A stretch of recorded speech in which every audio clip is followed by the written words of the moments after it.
Good evening दोस्तों। शाम का समय हो गया है दोस्तों, आइए हमारे चैनल में। और भैया ये थोड़ा स्वाद अनुसार नमक डाल लेते हैं। और भैया ये बनाया है,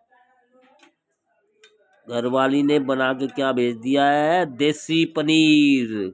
देसी पनीर का मतलब समझते हो, बेसन का बना के और कुछ मसाला वसाला डाल के कतली बना देते हैं, तो उसकी शेप ऐसी बना देते हैं। गरीबों का पनीर, गरीबों का पनीर, देसी पनीर बेसन वेसन से मिला के बना देते हैं। तो देसी भाषा में कहे तो ये गरीबों का पनीर है तो ये बेसन का, पर लेकिन उसकी सेब कसर ऐसी बना जाती है। ये गरीबों का पनीर है भैया। जिस गरीब के भाई के पास पनीर लाने की सामर्थ्य नहीं है, तो वो बेसन का ऐसा बना के मसाला वसाला डाल के और उसको ऐसे कतली बना के, तो ये भैया बेसन का पनीर है, गरीबों का पनीर है दोस्तों। आइए सभी यूट्यूब पर हमारे चैनल में लाइक कीजिए, सब्सक्राइब कीजिए और शेयर कीजिए और दोस्तों कमेंट्स कीजिए। आइए हमारे चैनल में। और भैया आज दिल्ली में सुबह से रिजल्ट की गहमा गहमी थी। आज चुनाव का इलेक्शन का रिजल्ट आ गया। और भैया इलेक्शन में जो यहाँ से 10 साल से 2 बार से केजरीवाल की सरकार चल रही थी दिल्ली में, आम आदमी पार्टी की, उसको धराशायी कर दिया है। कांग्रेस ने मिलके और बीजेपी ने मिलके और सभी दलों ने एक दूसरे की मतलब हेल्प करके, सुनने में तो ये आया है भैया अखबार में, समाचार में, और कुछ चैनल जो सोशल मीडिया पे कह रहे हैं कि आरएसएस के द्वारा आरएसएस के साथ मिलके आरएसएस के केजरीवाल को हरवा दिया। मतलब मीडिया में अपनी अपनी बात रख रहे हैं सब, कोई जैसा मुंह वैसी बात। तो ये भैया लोगों के समझ में नहीं आया कि भाई ईवीएम सेट कर दिया, क्या सेट कर दिया, या केजरीवाल के लोग इतने चाहते थे दिल्ली वाले, और दिल्ली वाले कैसे किस तरह आ गए।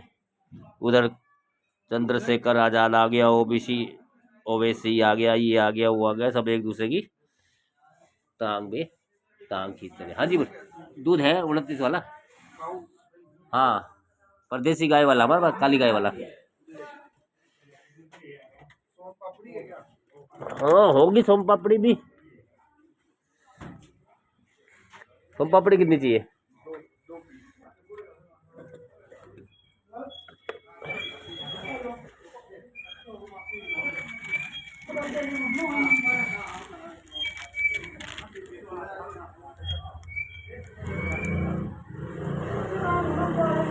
जी 2 पीस सोम पापड़ी हो गया। ये हो गए 30 और 40, एक कम 40 हो गए 39। हाँ बीजेपी आ गई है क्या? हाँ भाई, ये तो आएंगे ना। अब ये कुछ करने वाले तो है नहीं भाई। आप 10 साल से देख रहे हो ना देश में क्या कर रहे हैं भाई, बर्बाद तो कर दिया ना देश को। कुंभ में कितने लोग मरवा दिए, कोई गिनती नहीं है, कोई जवाबदेही लेने वाला नहीं है। अरे योगी बाबा कुछ कहने वाला नहीं है, कोई जिम्मेवारी लेने वाला नहीं है, कोई इस्तीफा देने वाला नहीं है। कितने मरो भाई, जो राम को लाए थे वो राम से मिलवा भी रहे, जाओ कुंभ में नाड़े। तो आइए दोस्तों, कस्टमर भी भैया सब कह रहे हैं बीजेपी आ गई, बीजेपी आ गई। अरे भैया बीजेपी आ गई अच्छी बात है, पर बीजेपी भैया 10 साल से तो ज़्यादा हमारे देश में नीचे से ऊपर तक एमसीडी में रही, 15-20 साल तो दिल्ली में, और भैया सेंटर में है ही। तो भैया वहाँ उन्होंने कौन से झंडे गाड़ दिए, वहाँ भी देश का बेड़ा गर्क कर दिया, देश को बर्बाद कर दिया है। और भैया अभी हमारे अमेरिका से नागरिक आए थे, और भैया इधर चीन घुस गया है, इधर वो हो गया, इधर वो हो गया, आए दिन रोज नई नई बातें, make in India, wait in India, और भैया सारी बातें करती आई है। और दूसरी बात नोटबंदी, ये बंदी, वो बंदी, कोरोना काल, ये काल, वे काल, सारा कुछ तो जनता देखती आई है भैया। और कौन सी नया काम करेंगे ये भैया? दिल्ली में आने से कौन सा एक कर लें कुछ, या फिर दिल्ली का भैया ये सबको पूरे देश में एक सा रोल करके क्या कर लेंगे भाई? दंगे कराना, ये कराना है, एनआरसी, वो एनआरसी, सीआरसी, पता नहीं क्या क्या करके बस नई नई बातें करना, जुमले करना, यही चल रहा था। अब भैया और उनको बढ़िया छूट मिल गई है।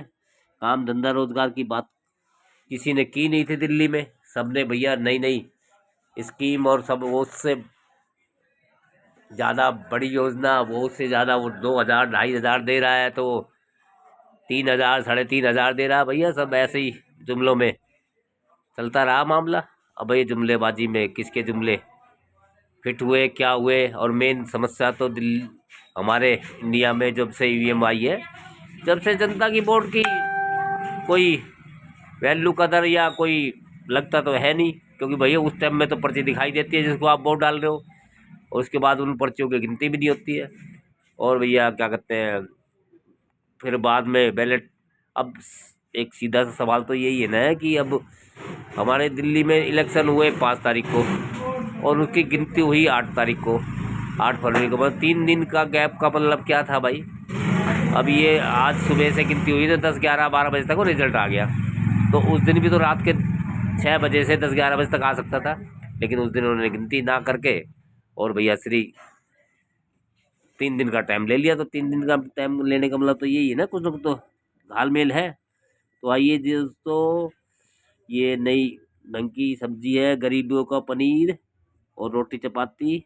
आइए दोस्तों, सभी यूट्यूबर भाई बहनों को आमंत्रित है, हमारे चैनल में आइए, लाइक कीजिए, सब्सक्राइब कीजिए, कमेंट कीजिए, शेयर कीजिए दोस्तों।